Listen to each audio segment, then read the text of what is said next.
Good morning. Happy Friday. Made it to another week. Woohoo!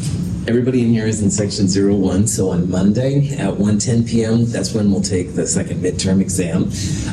When you come, bring the exam prep 2 with you, bring the unknown chloride lab with you.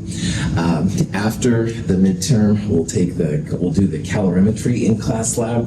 This is another lab where you'll need goggles, so if you've got them, bring them along and stuff like that. Kind of a cool one. And then the following Monday, so a week from Monday, is when our class presentations will be due. So while my other sections are giving their class presentations next week, your class presentations will be the Monday of Thanksgiving. The joy of things. The midterm exam, bring a calculator, bring a note sheet if you'd like. You'll have a periodic table in front of you, about 2 hours, 20 multiple choice questions, 4 short answer questions. Any questions on that? So the stuff we're going to start talking about today will not be on your midterm on Monday, all right? But it is something that's kind of interesting. And we're going to start looking at how people really discovered what is in an atom.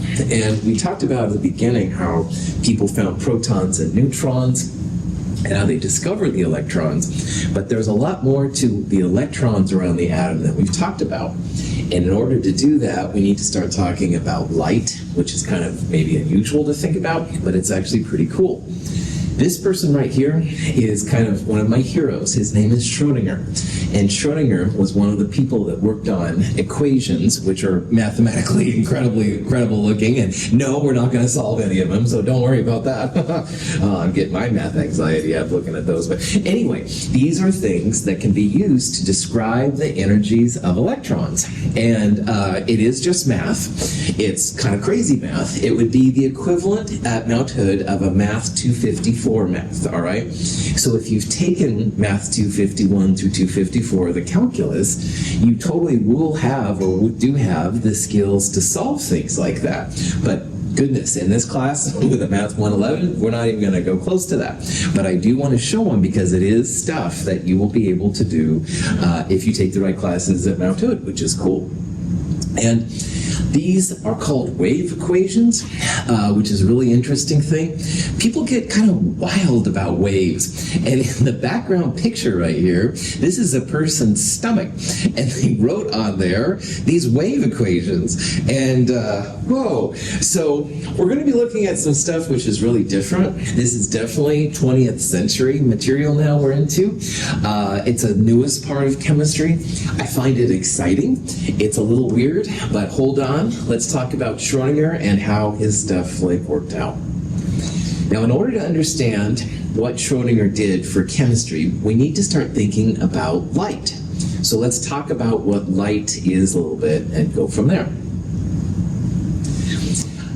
When you are at the level of the atom, and definitely the level of the nucleus, things are so small that we need special techniques to use them. Like in biology, you can use optics, like microscopes and stuff to see things. But when it comes to the nucleus, things are so small, we're going to need special kind of techniques, and it basically comes down to light.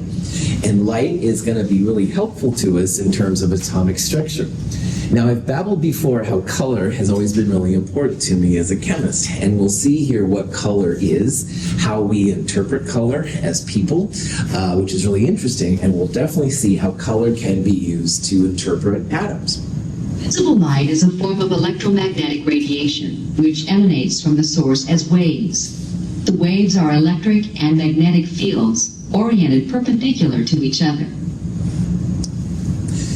Electromagnetic radiation, sometimes EMR, but that's kind of older now. Electromagnetic radiation is one of the parts that light consists of. Light is a part of the electromagnetic spectrum, all right? And electromagnetic, in physics, you'll talk more about this. Electric and magnetic fields are right on top of each other and they're parallel. And you'll talk about the right-hand rule and stuff like that in physics. We're not going to talk about that, but electromagnetic means that, like, the gray line, if you will, is like an electric line, and the red part right here is a magnetic line. And they come together, they form then the stuff that comes out. So right now, you are all seeing me, if you will, through the light coming down from the light bulbs. And the light that's on me that you're seeing has these two parts to it, an electric part and a magnetic part. And if you look here, they're like waves, all right? They're kind of weird waves, but they are waves. We're going to use waves then to understand how this stuff works and then how we get into the atom.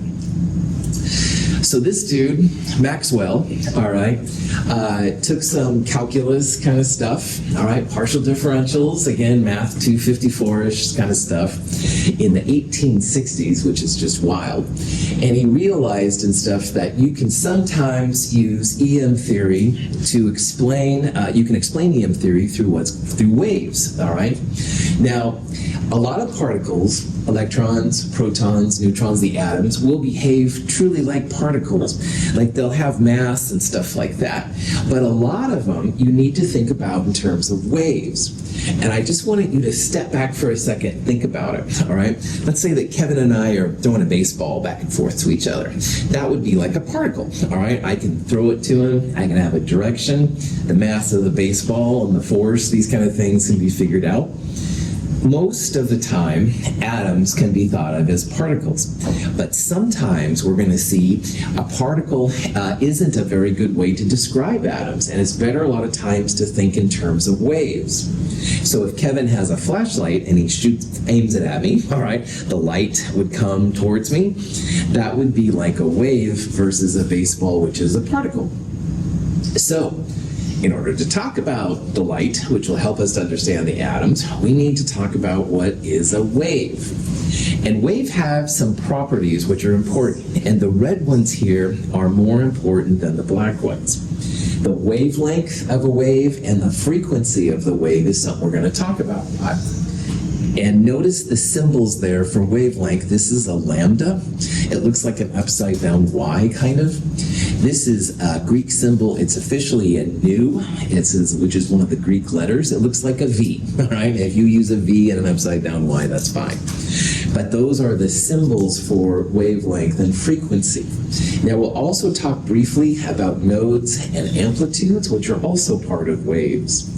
So this is part of wave theory, and we will use these waves to understand how electrons are placed around atoms. So if this is brand new to you, just bear with me for a little bit. We'll talk about these waves and get through it. Now, waves have kind of an up and down motion, all right? So this is a wave right here. And notice how the wave, if you will, it starts here, and then one wave goes this far, and then it starts again, and the second one would stop there, third one, fourth one, et cetera, et cetera. So the distance, literally a length, from where the wave starts and stops is what a wavelength is. And some waves have really, really big wavelengths, like kilometers wide. Some waves are really, really small. They'll be like nanometers and even smaller sometimes. But whatever it is, the wavelength is literally a distance, all right? You can have a foot-long wave, you can have a micron wave, et cetera, et cetera. Those are the wavelengths. So this is also a wave. It starts here and it goes to there. This is one wave. This is two waves. And this is three waves. Now notice that this wave has a smaller wavelength, all right? It's a lot physically smaller if the scales are the same between one and the other. Notice that I started the wave here and stopped it there. It doesn't really matter which one you do. So wavelengths can be long and short, just depends on the kind of stuff you're looking at.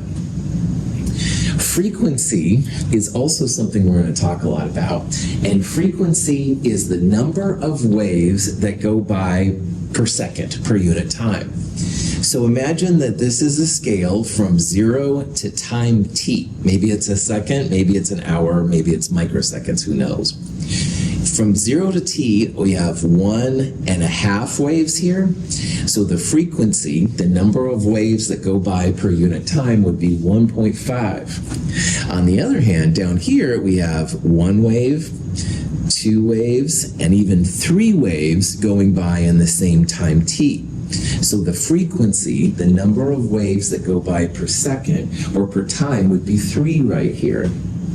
So when wavelength gets bigger, it's expanded out, your frequency gets smaller. And on the other hand, down here, when your wavelength gets smaller, the waves get closer to each other, your frequency goes up. So one of the things that's going to be really important to think about here is that as the wavelength gets bigger, your frequency gets smaller. This has a bigger wavelength, smaller frequency. And this has a smaller wavelength, so it has a bigger frequency. Kind of inversely related. Questions on that? Okay. Now, this is the zero line, all right? There's a wave here, there's a wave here. But every time the wave crosses that middle point, those are called nodes. And nodes are an interesting phenomenon when it comes to waves. You will literally not have any wave at those points. And as an example of this, at my house I have a garage door opener. And when I park my car just right, I push the button to try and open and close, nothing happens. I'm like, what the heck, my stupid electronics? No, I'm in a node because my car has a radio wave that goes out to my receiver. And if I park just right, it's very frustrating, by the way, oh my gosh, my garage door doesn't work. And at first I was like, oh man, I gotta pay for it. But then I realized, oh wait, it's a node. So nodes are places where there's no waves, and that's going to be important when it comes to things. We won't talk about it so much, but amplitude is like the distance from the 0 point to the top or the 0 point to the bottom. Amplitude isn't going to be as important for us, but I do want to show it, put it out there just so that you realize what's happening. Questions?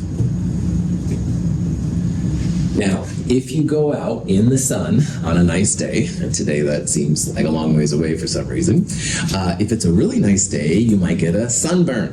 And sunburn is from ultraviolet radiation. The sun has ultraviolet rays as well as the actual rays that we use to see.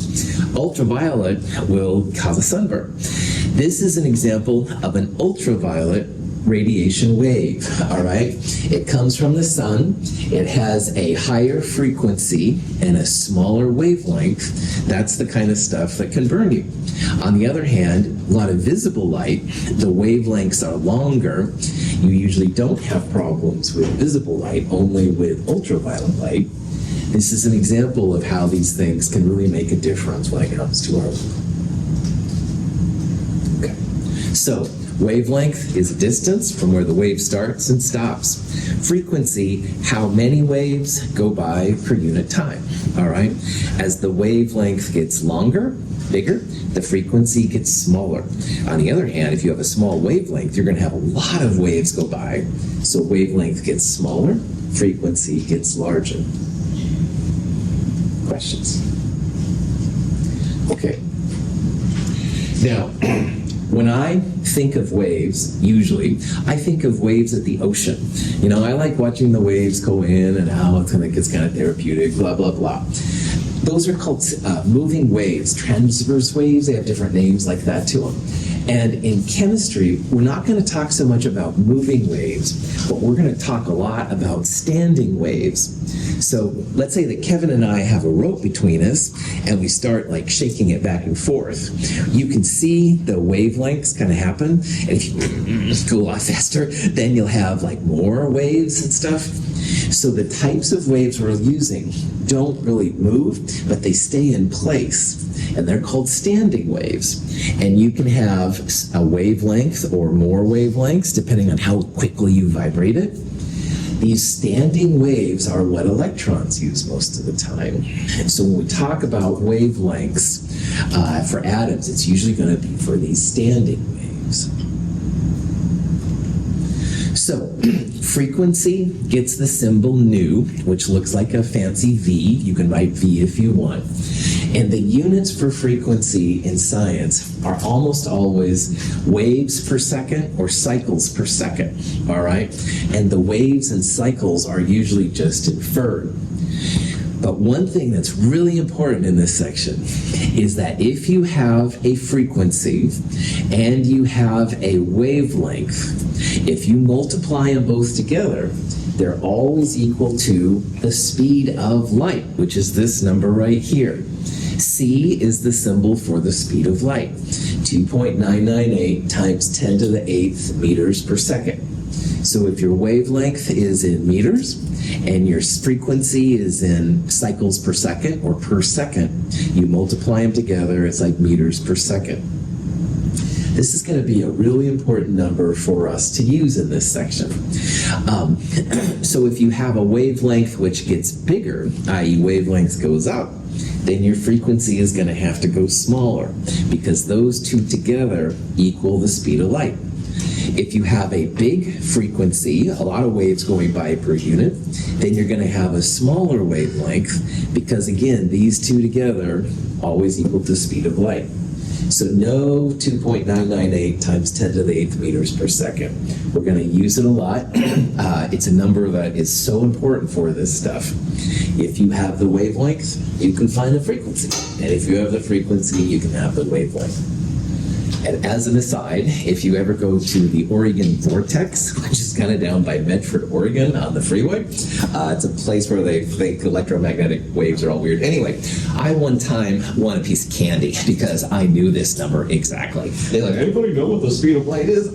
Yeah, I do. So anyway, just let you know, might win you some candy one day. Just so you know. But questions on? Okay. So, all of the visible light that you and I use to see things can all be described through wavelengths and frequencies. So in this little graphic, you'll see that the color changes. Right now it's green. It's going to go to yellow here, I think, in a little bit. Notice how the wavelengths are getting bigger, all right? And as the wavelengths get bigger, you have fewer cycles, fewer waves going by per unit time. So wavelength gets bigger, frequency gets smaller. On the other hand, shorter wavelengths will have more waves go by. So this inverse relationship is really important. Sometimes in science, people will use Roy G. Biv. Roy stands for red, orange, yellow. Green for G, blue, indigo, violet. This is kind of a cool thing because red light has a longer wavelength and a bigger frequency. On the other hand, the blue light longer wavelength, smaller frequency. Sorry about that. And the blue light has a smaller frequency, a smaller wavelength, and a greater frequency. And these numbers here literally correspond to the distance between where the wave starts and stops. So red light, you'll see 700 nanometers. That's the starting point of a wave to the ending point of the wave. On the other hand, blue light is smaller, starting to stop 400 nanometers. So you get more waves per second on blue light than you do on red light, which is kind of a cool thing. Now, is a nanometer, is that a big number, or is that going to be a small in terms of length? Small, absolutely. Nano is 10 to the minus 9. So if this is a meter, all right, 10 to the 9th is like a billion times smaller than that. So it's a really small amount of distance. But this is the kind of stuff we'll use then to analyze our atoms here pretty soon. It's pretty cool. And again, it's amazing they can figure out like the wavelength of red light versus the wavelengths of blue light, stuff like that. Questions? Okay. Here's an example of a problem you might run into. Red light has a wavelength, that's the lambda, of 700 nanometers. And the question is, calculate the frequency. So what we're going to do on this problem is we're going to go back to the idea that the speed of light, c, is wavelength times frequency. So we want to solve for the frequency on this problem. So we'll use the speed of light and divide it by the wavelength. The speed of light is 2.998 times 10 to the 8th meters per second. So if this wavelength is in nanometers, we first have to convert the nanometers to meters, then we can plug it in and solve for the wavelength.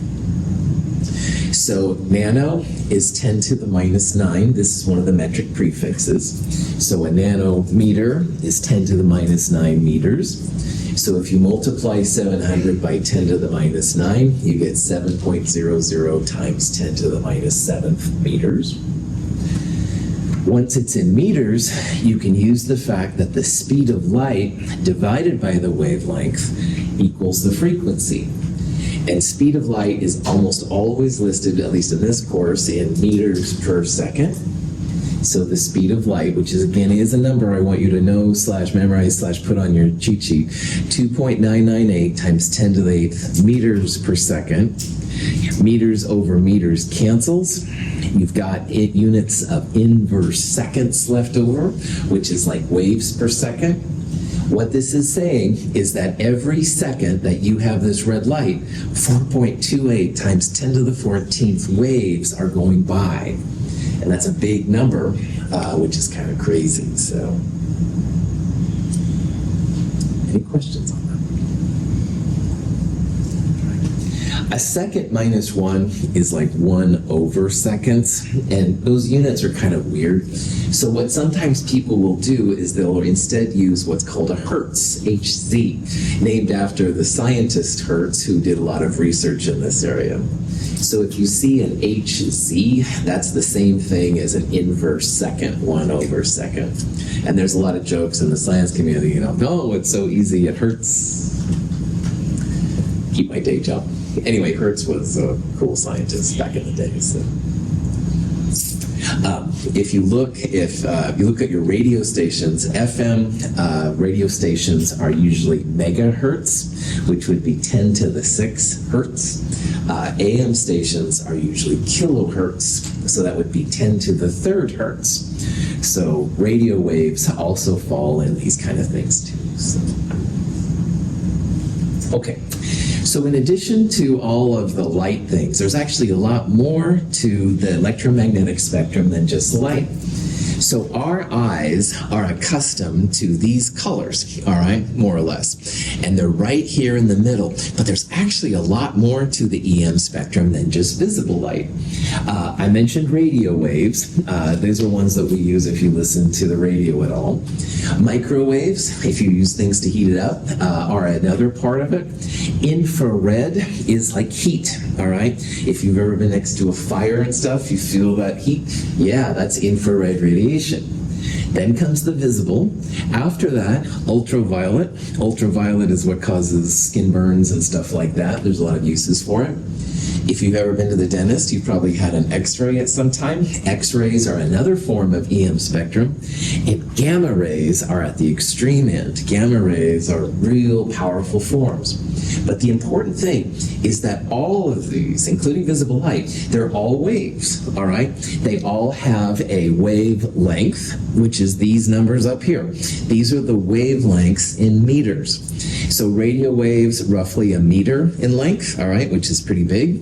On the other hand, gamma rays, 10 to the minus 12 meters, very, very small, all right, not very many waves. And all of these wavelengths have an associated frequency, the number of waves that go by per second. So when it comes to gamma rays, you've got like 10 to the 20th of them going by each second, just a huge, huge number. On the other hand, radio waves usually have 10 to the 8th going by per second. But if you look at this long enough, wavelengths are getting smaller, going this way, and frequencies are getting bigger. So frequency and wavelengths are opposite each other. So it's amazing. If you've ever seen the Predator movies, all right, and again, you don't have like any of my movies to do well in this class. However, Predator in the movie was kind of something through the wavelengths, and sometimes he'd see things on different wavelengths than he would others. That's what Predator was doing. He was shifting through infrared and ultraviolet and stuff, trying to find their targets. And you don't have to watch that. I don't even recommend those movies necessarily. But anyway, if that's your jam, Predator, EM spectrum. Questions? Okay. There's little acronyms to help rabbits mate in very unusual, expensive gardens. You don't have to necessarily know this, but it does help you to know kind of the order.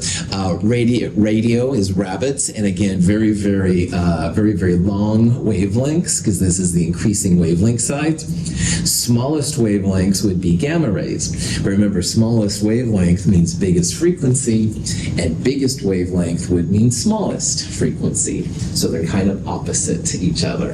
And again, astronomers use these a lot because a lot of times some types of rays will get through the Earth and other ones won't. Pretty exciting kind of stuff. Okay, so here's a question you might see sometime. All right, on this question it says, which one produces radiation with the highest frequency? All right, so highest would be the highest increasing frequency. You want the one most to the left, basically. Well, radio is on the far right. Oops, sorry, I'm looking over on this side. I'm sorry. On this, we want the highest. Let me start again. Increasing frequency goes left to right. I was looking at wavelength, my apologies. Left to right. So we're looking for the one most on the right. All right, sorry about that. Radio is on the far left. That's the rabbits. So that would have a pretty small frequency. And radar is an acronym, believe it or not, for radio detection and recognition. It's a radio wave too. So radar is over here as well. Microwave is to the right. And notice that cosmic rays doesn't even show up because cosmic rays is not EM spectrum. So of these three, you would say that the microwave has the greatest frequency. Microwave is only right here, but it is bigger than true radio waves or the radio in here. Cosmic rays are actually particles that come from the sun, supposedly cause the Fantastic Four to get their powers, but we won't go there right now. Anyway, this would be one way then to answer this question. Questions? Would radar be slower than radio or around the same? Right on. So if slow means frequency, then radar, there's different types of radio waves. So like listening to FM radio, it's usually a better signal than AM radio. That's because FM radio has a little bit more waves coming by, so you get more detail. I honestly don't know where radar exists in the radio spectrum. I think it's a longer wave, so I think it would be more to the left usually of radio, but honestly, I'm not totally sure. So, good question. Really cool question. Other questions? Yeah. Is there like a limit to like the frequency? Like what's the highest frequency? Another good question. What we're seeing in this slide is the limits of our technology. And I've often wondered that too, Michelle. Like, could you have a hyper gamma ray or a, galaxy long radio kind of wave? And I don't know. So as far as scientists know, this is what there is. But will they discover more in the future? Totally possible. You bet. Yeah. So this is like the limits of science and technology at the moment. Good. Cool question. Other questions? So this leads us into something which is kind of important to talk about, and a lot of scientists don't. Lord Kelvin is the Kelvin behind the Kelvin temperature scale. And that scale is truly helpful, all right? Having a scale that goes from 0 Kelvin up is really good for a lot of the calculations we're going to see. But towards the end of Kelvin's life, Kelvin got, in my opinion, a little arrogant.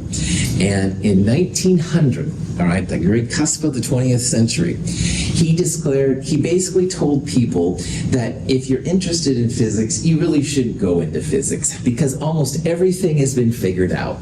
There are these two clouds, he claimed, but they should figure them out pretty soon. So Kelvin discouraged people in his speech to go into physics because he thought everything was known. And the two clouds are worth talking about. First of the clouds is something that in physics you'll talk more about. It's called the Michelson-Morley experiment. And in a nutshell, this led to special relativity, which was one of Einstein's things. This is outside of chemistry, but it is something that's really important. And the other cloud was the inability to understand what black body radiation is. And this is what led to quantum theory, which is what we're talking about right now. So Kelvin was a great scientist, but he had some pride issues, all right? And in science, you gotta just go with what the data says sometimes. So he thought that, yeah, we got this wrapped up. No, you don't, because both relativity and quantum theory are huge, and there's so much research being done up till this day. There's a lot of things left to do. So just realize if someone says, oh, don't go into that stuff, you may want to rethink that, all right? Because sometimes these great people, and Kelvin was a great scientist, they get a little self-confident, shall we say. So we won't talk about this one, special relativity, but you will in physics, especially in modern physics class. But we are definitely going to talk here about black body radiation because it has revolutionized chemistry. Now, black body radiation is an interesting thing. In classical physics, Newton physics and stuff like that, which by the way gets space shuttles to the moon and things like that. It's really a good line of science, by the way. In theory, classical physics said that if you start adding energy to an object, it'll just keep on having more and more and more and more and more energy. All right? So this is an example of a piece of metal heated up to 3,000 Kelvin, 4,000, 5,000, etc. Classic physics says you can just keep adding more and more and more, and you'll get more and more energy out. But what they started to see is there was a maximum output of energy. So like when you heat up a piece of metal, it begins to glow. Classical physics says you keep adding more energy, you'll just keep having higher and higher types of energy. But what really was happening is there was a maximum amount of energy out. And they call this the black body epidemic, the black body problem. The bar, like all objects at room temperature, emits infrared radiation. When heated to a relatively low temperature, however, the emitted radiation is in the red portion of the visible spectrum. As temperature increases, more light of shorter wavelengths is emitted until the bar glows white hot.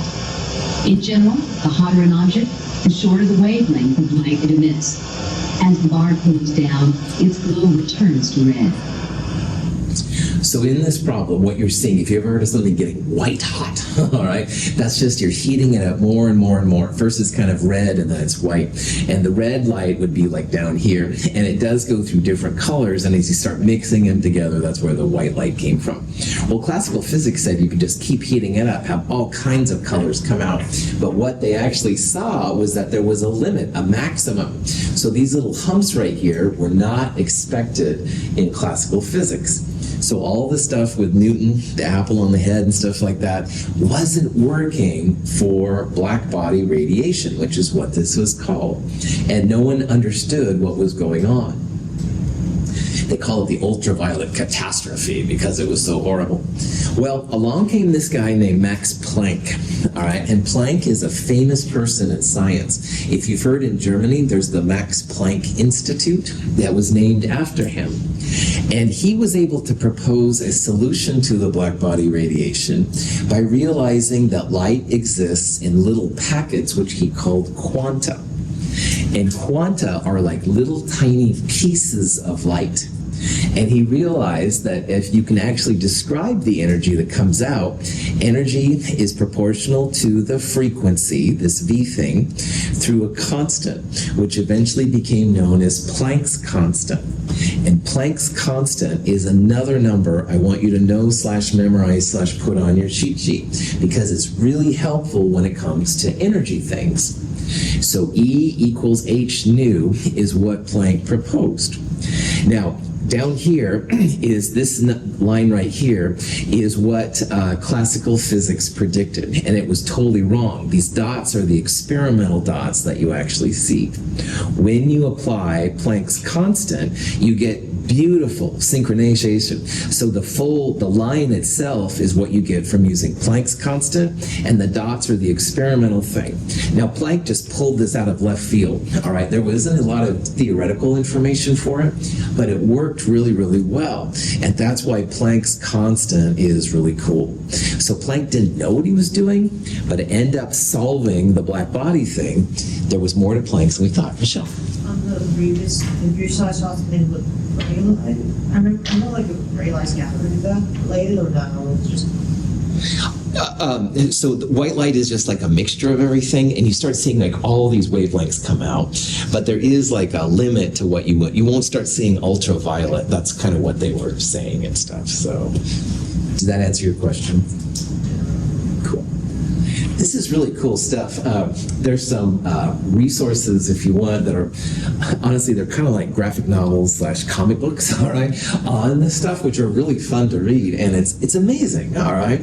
But what's really cool here is that Planck just looked at the data, those little dots, and figured out a way to solve for them, all right? And along the way, this constant popped out, which is a really weird number, and they ended up naming it after him. And we're going to see Planck's constant is super, super important when it comes to science.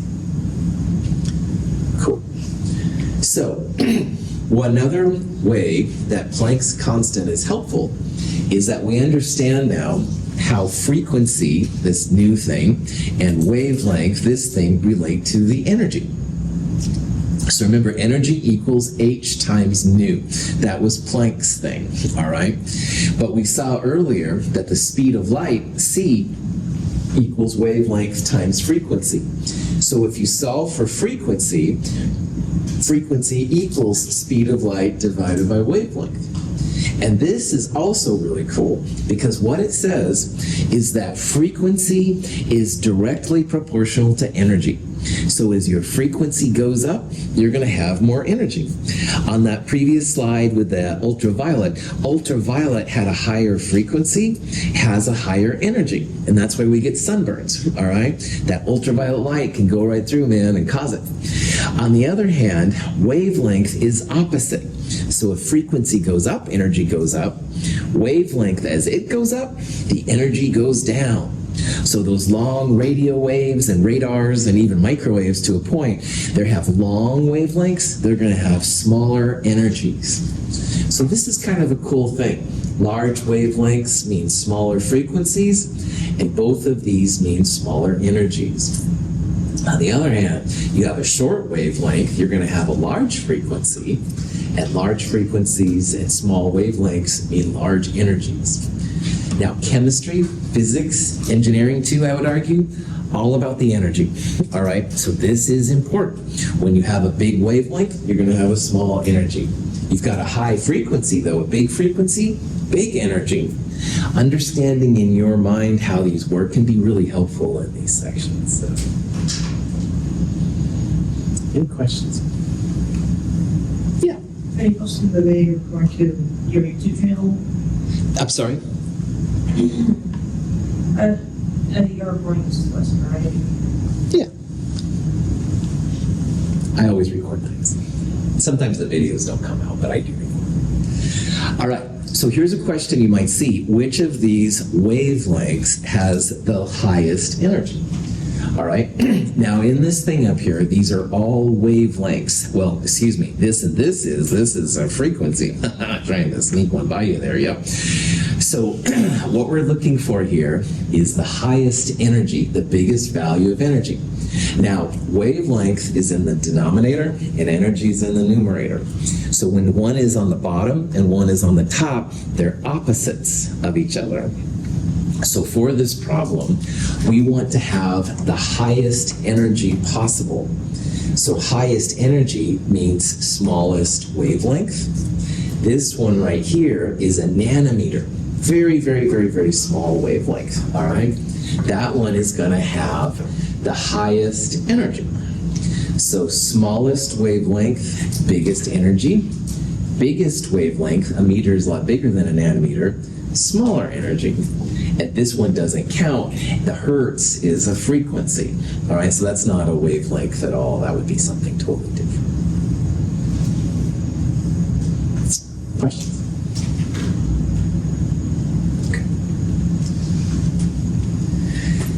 Planck was told not to go into physics by good old Mr. Kelvin.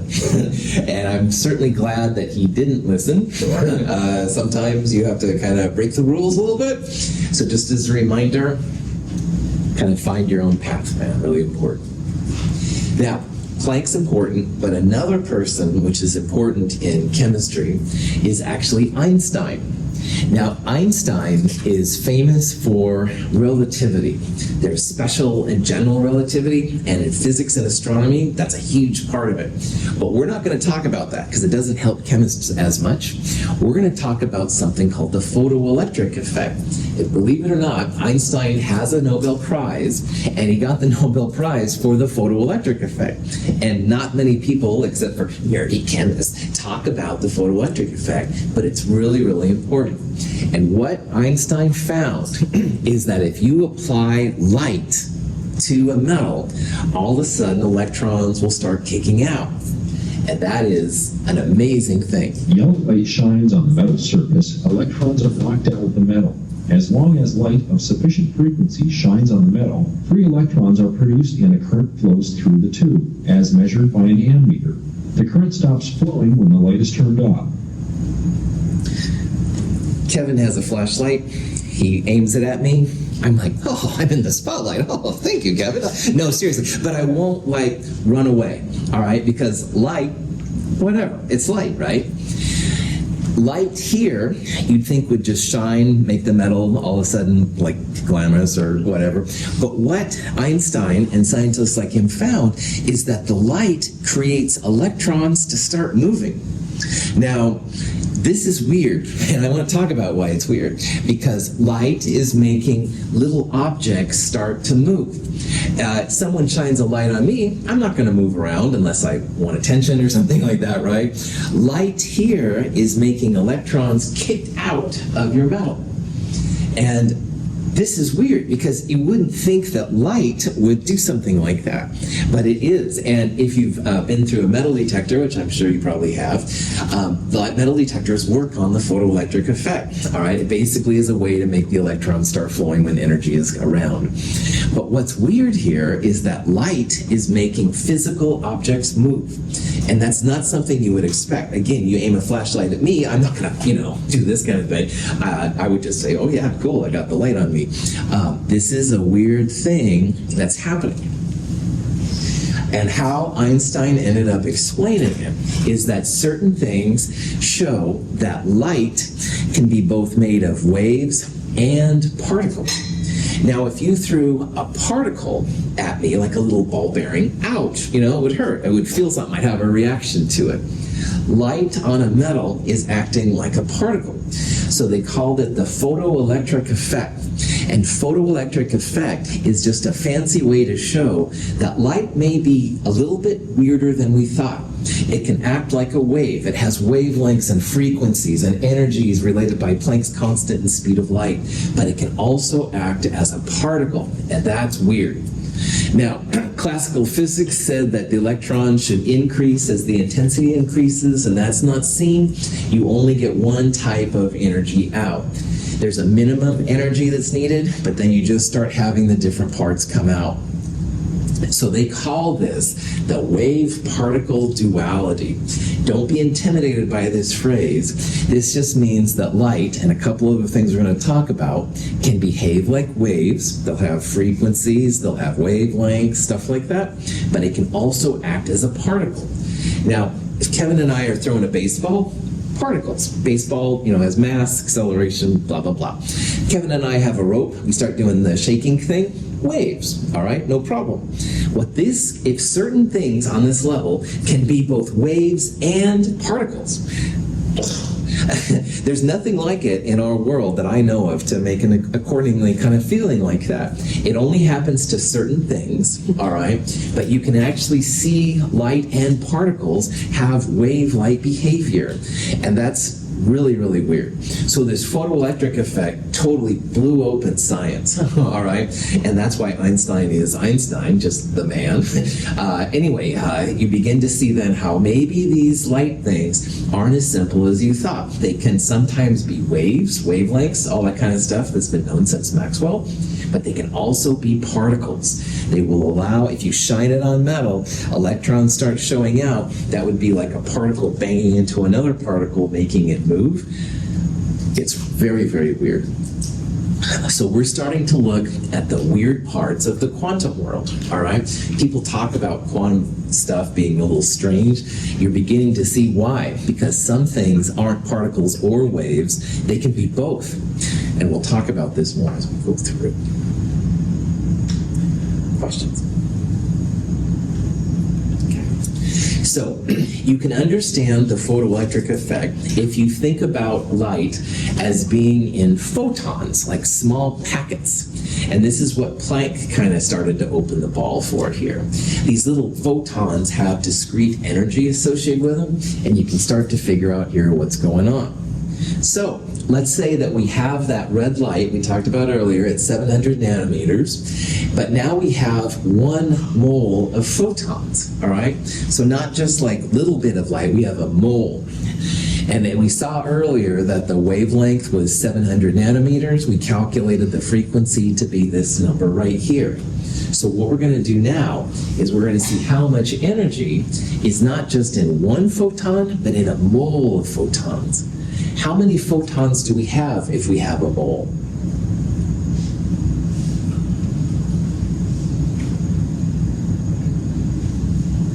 Six.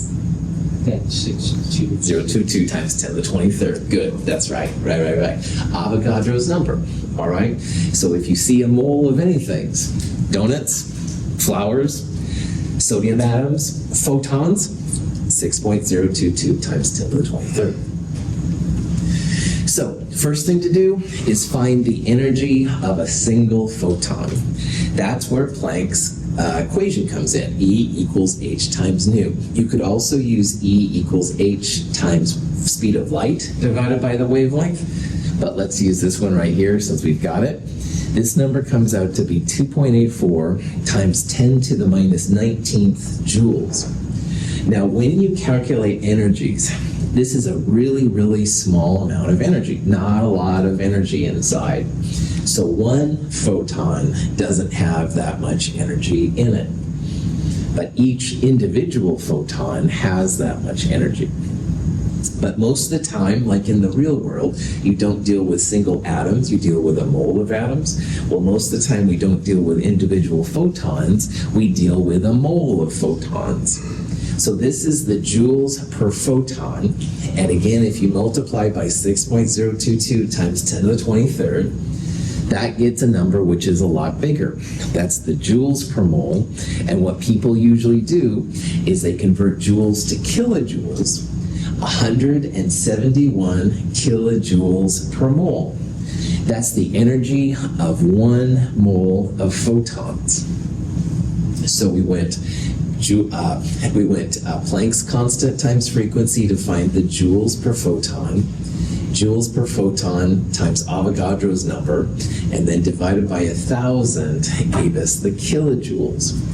But why this number is kind of cool, this is a slide from chapter 5 where we were calculating the energy to take calcium carbonate down to calcium oxide.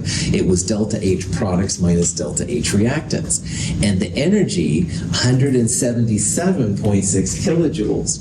So this number, this red light number, is the energy that can break bonds.